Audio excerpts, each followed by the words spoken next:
Have you ever considered that there might be this, powerful, untapped source of energy, focus, and creativity just Mm. within you, waiting? Mm-hmm. And what if some of history's, really successful people weren't just brilliant, but maybe tacked into some kind of ancient secret? Exactly. It makes you think, right? Welcome to the deep dive, everyone. We like to uncover surprising stuff and unpack these complex ideas. And today, we're really diving deep into something that's getting a lot of buzz lately, but actually stretches back thousands of years: semen retention. Yeah, our guide for this exploration is Joseph Peterson's book, Semen Retention Miracle. It's pretty comprehensive. It is. So our mission today is basically to pull out the key insights from it for you. Right. We want you to get a clear picture. What is this practice? Where did it come from? What are the benefits people claim? And, what does science and history actually say? Think of it as your shortcut, getting you clued in on a subject that's, well, pretty thought-provoking. Lots of potential aha moments, hopefully. Okay, let's unpack this. So, at its absolute core, semen retention is, well, simply the act of avoiding ejaculation. Sounds pretty basic. Right, but there are mainly two ways people approach it. Some go for total abstinence, no masturbation, no sex, for set periods. And the other way. Others try to stay sexually active but learn to separate orgasm from ejaculation. That's often called a dry orgasm. Okay. And I guess the immediate question most people have is, why?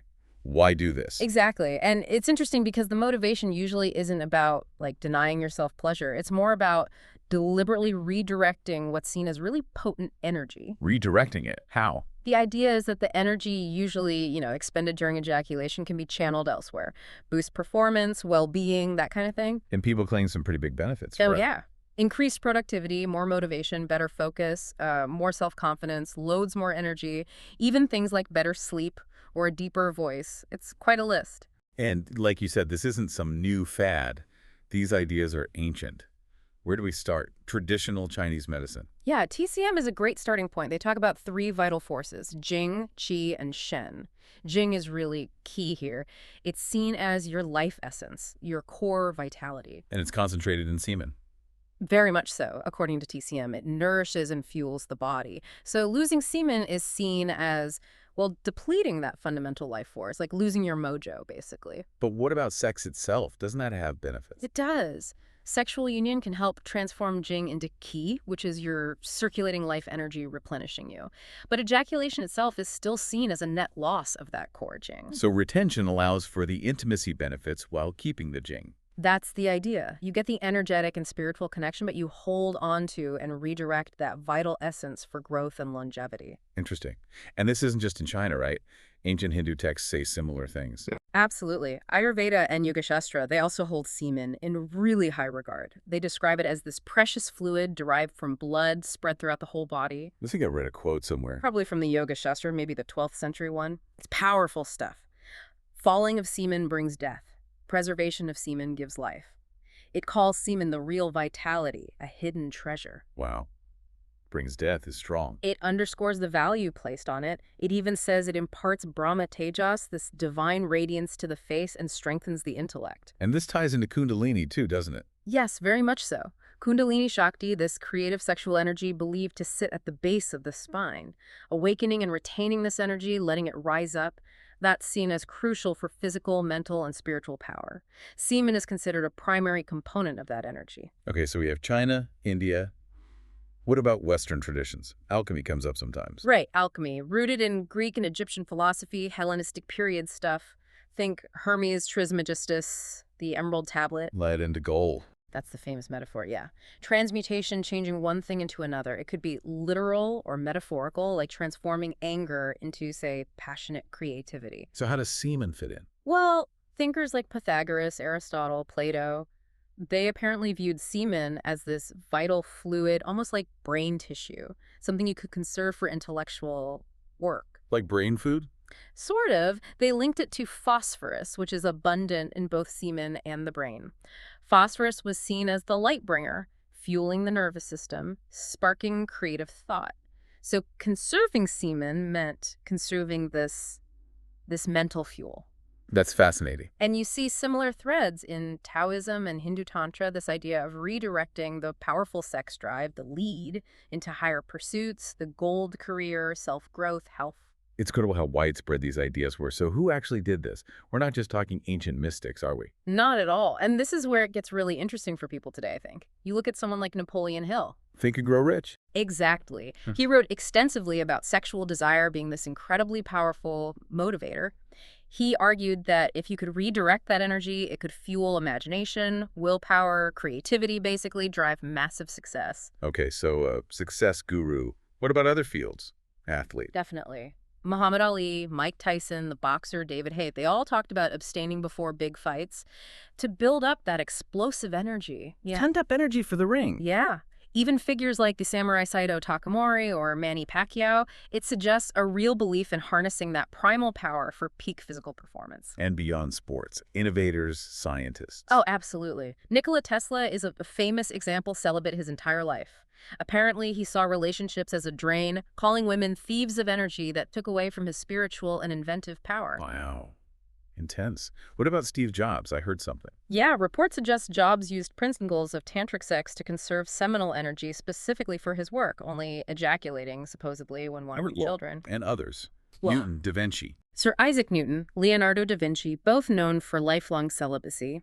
Da Vinci apparently found procreation disgusting, which might hint at that same intense focus on redirecting creative energy. And artists, philosophers. Michelangelo, Leo Tolstoy, the Dalai Lama, even going back to Pythagoras again, the list is surprisingly diverse. So the core idea running through all these examples. It seems to be this consistent belief across totally different fields and eras in harnessing this incredibly potent innate sexual energy and channeling it, directing it towards a higher purpose, whether that's creative work, invention, athletic dominance, or spiritual growth. Which really makes you think, what could this mean for you, for your potential? Exactly. It shifts it from just history to a potential tool for personal achievement. Okay, let's get into the specific benefits people claim. Physically, what's the big one? Testosterone. That's usually front and center. The source material, Peterson's book, points to studies showing pretty significant increases, up to 45% in a week, maybe peaking around 145% of baseline on day 7. 145%. That's huge. It is. And that boost is then linked to other things. People report deeper voice, more energy, better mood. And the energy thing. Is it just testosterone? Probably not just that. Semen contains nutrients like B12, which is crucial for sperm, but also for converting food to energy. Retaining that, plus the testosterone, is thought to lead to higher energy levels, maybe even needing less sleep. I've heard people say it's like night and day. That's the kind of anecdotal report you hear, yeah. And there's more. Semen has vitamins, minerals, C, calcium, magnesium, zinc, B12 again. When these are reabsorbed, the idea is they act like antioxidants, supporting the immune system, reducing inflammation. What about outward appearance? Hair, skin? Also claimed benefits. Semen contains keratin. So the thinking goes, retaining it might contribute to thicker hair, healthier scalp. Reabsorbing nutrients could lead to clearer skin, brighter eyes, and a bodil, mostly, but part of the overall picture. And back to athletes, the link seems pretty direct there. Yeah, trainers often advise it. Ali, Tyson, they linked abstinence directly to feeling more powerful, alert, focused before fights. It makes intuitive sense in that context. Okay, so physical benefits. What about mentally and emotionally? This is another big area. Confidence is huge. Yeah. The theory involves dopamine. Excessive masturbation, especially with porn, can lead to these big dopamine spikes and crashes like addiction. Right. Semen retention is thought to help stabilize dopamine levels, less chasing the high, more steady motivation, more willpower, and ultimately, more self-confidence. People report feeling more comfortable in their own skin, radiating a kind of masculine energy. And focus, memory, that phosphorus connection again. Exactly. Retaining phosphorus and zinc means they're available for the brain. This is claimed to improve mental clarity, concentration, memory, cutting through that brain fog many people experience. Makes sense. What about mood? You mentioned testosterone helps. Yes, optimal testosterone levels are linked to alleviating depression. And interestingly, increased testosterone is also associated with more calculated risk-taking. Like entrepreneurs. Steve Jobs again. Potentially, yeah. That willingness to take smart risks. Plus, people just report feeling happier, maybe less guilt sometimes associated with habitual masturbation. And simply, you gain back time and mental energy. That's a practical point. Less time focused on sexual pursuits means more time for other stuff. Goals. Professional, personal, spiritual goals. It frees up bandwidth. Does it impact relationships positively or negatively? Proponents claim positive impacts, By shifting the focus away from just the end goal of sex, it can apparently deepen connection. You build anticipation, increase intensity, appreciate your partner more holistically. Beyond just release. Right. And practically, increased self-control can mean better sexual stamina, pleasing partners more, potentially having those multiple dry orgasms we mentioned. And for making babies. Also claimed benefits there: improved sperm quality, motility, higher counts. Good news if conception is the goal. Finally, the spiritual side. Kundalini again. Yeah, it often comes back to that. Awakening the root chakra, raising Kundalini energy. It's linked to finding a greater sense of purpose, feeling more in harmony, even a sense of waking to your own divinity, like uniting masculine and feminine energies within yourself. It's a very holistic view. Okay, quite the list of claims. Yeah. So what does the actual science say? Is there backing for this? There is some research, yeah, mostly focused on two things: semen quality and testosterone levels. Let's start with semen quality. What do studies show? Research generally indicates noticeable increases in semen volume and sperm concentration, especially in the first, say, 2 to 5 days of abstinence. And there seem to be milder but sustained increases even after 7 days. So quantity goes up. What about quality, like how well they swim? Motility? Motility also shows significant increases, usually after 1 to 3 days. It tends to stabilize up to day 7 and sometimes increases again after that. And other factors like shape, viability. Those generally seem stable or might even improve slightly with shorter abstinence periods. It gets a bit more complex with things like DNA fragmentation. Some studies show a slight increase with long abstinence, others show no effect. It's mixed there. Okay, but antioxidants. Seminal plasma antioxidant capacity that seems to increase with abstinence, which is generally good for protecting sperm. So overall, for sperm quality. The scientific consensus seems to be a mild to moderate positive effect, especially in that window of about 3 to 10 days of abstinence. Which raises that interesting question. Right. What's the sweet spot? Is it different if your goal is fertility versus personal energy? The science doesn't give one single answer for everyone. Okay, what about testosterone? You said that was more compelling. Yeah, multiple studies do confirm that abstinence boosts testosterone levels. That one study showing the 145.7% peak on day 7 is often cited. And it's the abstinence itself, not the orgasm. Correct. The research indicated orgasm didn't really change testosterone levels, but the period of abstinence did. There are even animal studies suggesting frequent masturbation might lower androgen receptors in the brain. Meaning the body doesn't use testosterone as effectively. Potentially, yes. Implying abstinence could improve how your body actually utilizes the testosterone it has. And we know higher testosterone has other benefits, right? Yeah. Even outside of semen retention studies. Definitely. Broader research links healthy testosterone to better bone density, muscle mass, strength, mood improvements, cognitive boosts like memory, even helping with urinary tract issues. So the science on testosterone provides a pretty solid foundation for some of the claimed benefits. It's still evolving, but it's there. Okay, so if someone is interested in trying this, how do they go about it? We hear about NoFap a lot. How does that fit in? Right, NoFap is a big online community, started around 2011. It's mainly focused on quitting masturbation and, importantly, pornography. So it's similar, but not identical to semen retention. Exactly. NoFap doesn't necessarily forbid ejaculation within a relationship. Semen retention, as we're discussing it based on Peterson's work, is specifically about avoiding ejaculation itself, regardless of the context. And that porn aspect of NoFap seems significant, the surveys you mentioned. Yeah, they found some concerning things among regular porn users in their community. Things like decreased desire for real partners, the Coolidge effect, a feeling of losing control for about 80% of them. Wow, 80%. Yeah, and spending huge amounts of time, like 5 to 15 hours a week, for many. Plus, higher rates of virginity, needing more extreme content, and increased sexual dysfunction, premature ejaculation, ED, lack of interest in a partner. It really highlights pornography's potential negative impact. So for someone wanting to try strict semen retention, what's the approach? Hard mode. Hard mode is the term often used for a strict 90-day challenge. The rules are really clear-cut.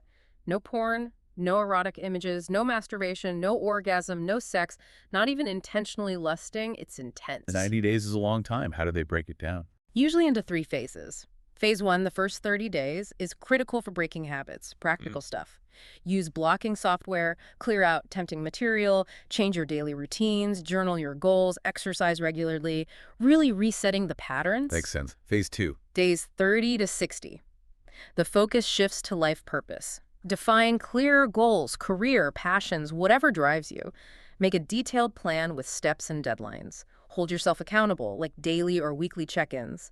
And crucially, replace the old habits with new, positive ones. Hobbies, reading, socializing healthily. Building a new life structure, basically. Pretty much. Yeah. And phase 3, days 60 to 90, is about re-socializing, connecting with friends, family, but without that underlying sexual agenda. If you have a partner, it's about deepening the connection, seeing them as a whole person, not just for sexual release. But what if someone doesn't want to be celibate? Yeah. Can you practice retention within a sexual relationship? You mentioned techniques. Yes, absolutely. It requires learning control. The foundation is often muscle control specifically, the Kegel muscles. The ones you use to stop peeing midstream. Exactly.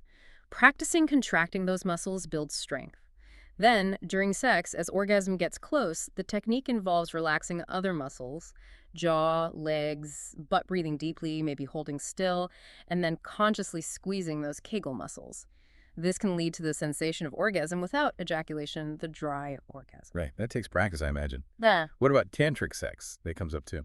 Tantra is less about just muscle control and more about energy and connection.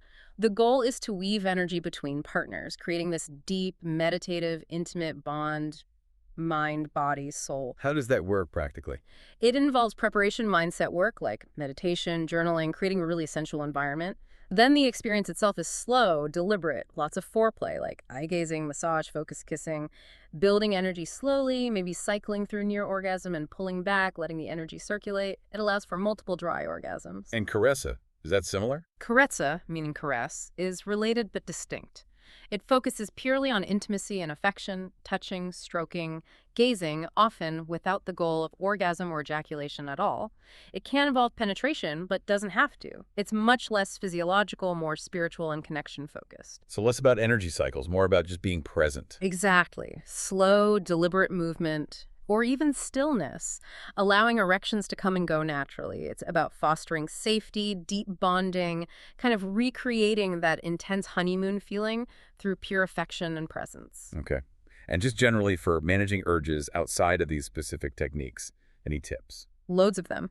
Self-awareness is key. Know your triggers. Naming the feeling, pausing, distracting yourself with music, exercise, calling a friend, creative work, filling your schedule help. Practical things, cool showers. Cold showers are popular, yeah. They stimulate the parasympathetic nervous system, the rest and digest or chill and relax system. Meditation, of course. Even temporary aversion, like thinking of something really unsexy, adjusting diet, maybe avoiding aphrodisiacs for a bit. It sounds like a whole lifestyle adjustment is often needed. For many people, yes. Structure, mindfulness, replacing old patterns with intentional, positive activities. Right.